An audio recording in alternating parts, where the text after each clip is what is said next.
की चिंता को लेकर के यहाँ एकत्रित हुए हैं। आज हमें उनकी सुरक्षा की चिंता बीजेपी की गवर्नमेंट में करनी पड़ रही है। ये हमारे लिए सोचनीय विषय है कि क्यों बीजेपी की गवर्नमेंट में हमें अपनी बेटियों की, अपनी बहनों की सुरक्षा की चिंता करनी पड़ रही है, वो भी हिंदू समाज की बहनों और बेटियों की सुरक्षा की चिंता। जो वोट लेने से पहले इन लोगों का वक्तव्य ये हुआ करता था कि हम जो है हिंदुत्व को बढ़ावा देंगे, हम जो है हिंदू समाज का रक्षा करेंगे। आज कहाँ गई वो रक्षा, आज कहाँ गई वो सुरक्षा, कहाँ गई वो सारे वायदे, कहाँ गए वो शब्द सुना ही नहीं है। तो हमारे लिए सोच का विषय है कि अगर हमारे देश के गृह मंत्री का ये स्टेटमेंट है कि उन्होंने लव जिहाद जैसे शब्द को सुना ही नहीं है, तो हम कैसे मान लें कि बाकी और लोग जो है इस मामले में कुछ कर पाए। आज हमारे देश के गृह मंत्री इस बात को कहते हैं कि दिल्ली पुलिस और हमारे राष्ट्रीय पुलिस जो है वो खुल करके काम करे। महिला आयोग, राष्ट्रीय मानवाधिकार आयोग, इन लोगों को मैं देख लूंगा, इन लोगों से ना डरे। अगर आयोग को ही वो इस तरह की धमकी दे देंगे, खुले में चेतावनी दे देंगे, तो कहाँ जाएंगे लोग, कहाँ जाएंगी औरतें, कहाँ जाएंगी बेटियां, कहाँ जाएंगे दुखी लोग, कहाँ जाकर किस द्वार पे अपनी पीड़ा को रखेंगे, किसके द्वार पर जाकर के अपनी बात को कहेंगे। तो आज हम यहाँ लव जिहाद जैसे विषय को लेकर खड़े हुए।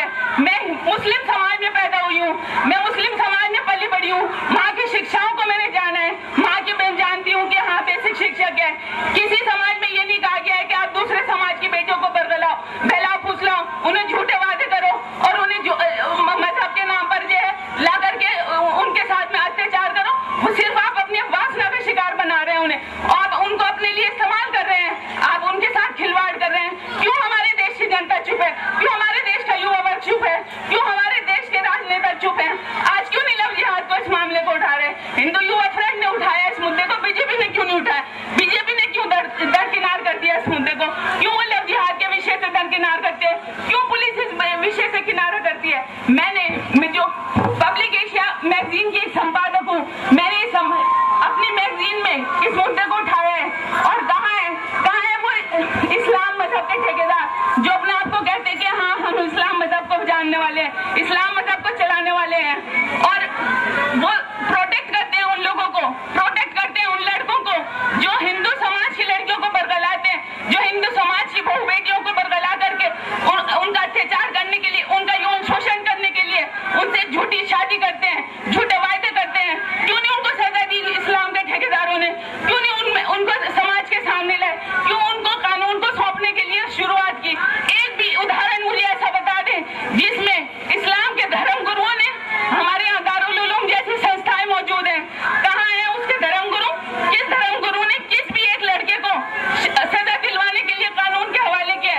रोजाना अखबार में छपते हैं लव जिहाद के किस्से, रोजाना उदाहरण सामने आते हैं, रोजाना हम अपनी आंख बंद कर लेते हैं, रोजाना हम अपनी आंख को मीच लेते हैं, हम कहते हैं लव जिहाद जैसी कोई चीज है ही नहीं, हमने तो सुना ही नहीं।